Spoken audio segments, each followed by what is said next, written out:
Salut les amis! Alors aujourd'hui nous allons faire une recette qui risque de vous surprendre car nous allons faire un moelleux citron courgette. Alors ça c'est une recette parfaite si vous souhaitez faire manger des légumes à vos enfants. Donc vous allez voir c'est assez facile, simple à réaliser. Donc commençons maintenant. Alors pour commencer on va prendre de la farine, toujours farine de blé normale, et on en prend 310 g que l'on verse dans un bol.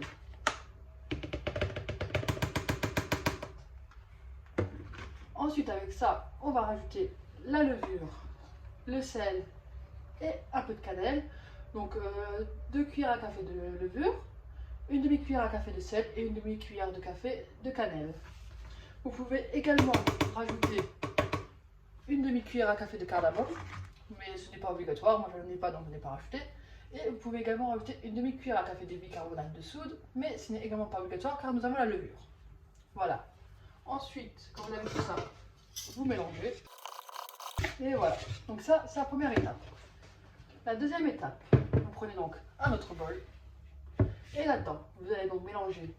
Alors, normalement, c'est de l'huile de coco que l'on prend pour la recette. Mais moi, j'ai pris de l'huile de tournesol. Il n'y a aucun problème. Vous prenez l'huile que vous voulez. Évidemment, il y a certaines huiles que vous pouvez quand même pas prendre. Car ce n'est pas totalement pareil. Mais voilà. L'huile de tournesol, l'huile de colza, ça passe. Donc on prend 130 ml que l'on verse dans le bol. On va rajouter avec 180 g de sucre que l'on verse donc dans l'huile. On rajoute 2 cuillères à café de zeste de citron. Alors moi je le conserve au congèle. Quand j'ai des citrons, je les zeste tous d'un coup. Le jus pareil, je le congèle comme ça. Dès que j'en veux un petit peu, j'en ai sous la main. Voilà. Et on va mélanger. Ensuite, nous allons rajouter les œufs. Donc, vous avez besoin de 3 œufs que l'on va rajouter un par un. Donc, on en casse un, on le met, on mélange et après on fait pareil pour les deux autres.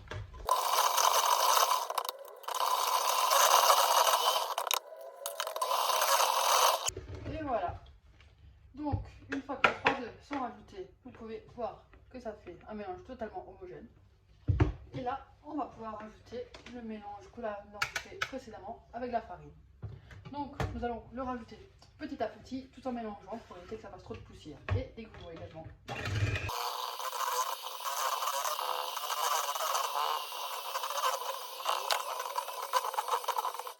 Voilà. Donc, ça nous donne une pâte homogène. À ceci, il va falloir rajouter 3 cuillères à soupe de jus de citron vert. Donc, on les rajoute. Voilà. Et on remélange. Voilà. Et là, nous allons prendre une maryse pour tailler le travail. Donc, on râpe bien les bords. Le fond également, parce que des fois ça fait un très bien. Et nous allons rajouter 225 g de courgettes râpées, jaunes ou vertes, c'est au choix. Voilà. Et nous allons mélanger le tout. Donc voilà, vous pouvez voir, ça fait une belle pâte bien lisse, bien homogène. Alors, dans la recette d'origine, ils disent prendre un moule à bundt cake. Alors, c'est un moule en forme de couronne ou de kouglof, pour ceux qui connaissent. Donc voilà, moi j'en ai pris un. Si vous n'avez pas, ça ne fait rien, peu importe le moule. Et donc, vous versez la pâte dedans.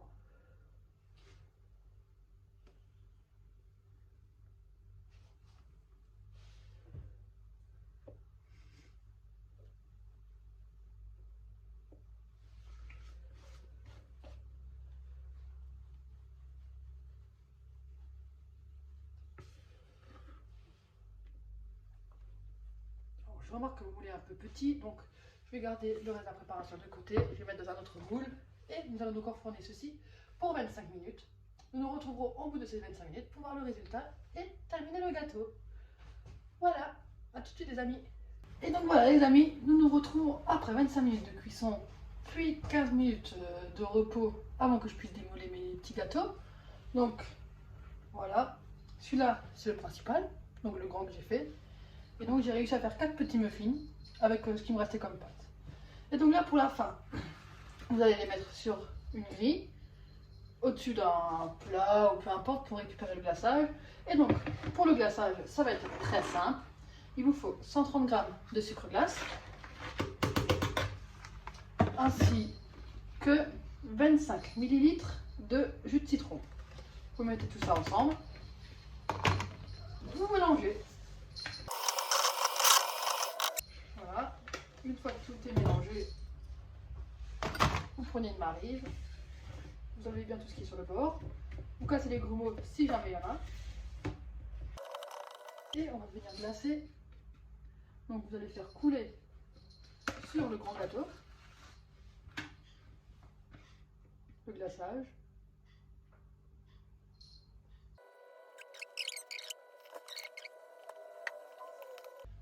Donc voilà mon gâteau avec son glaçage.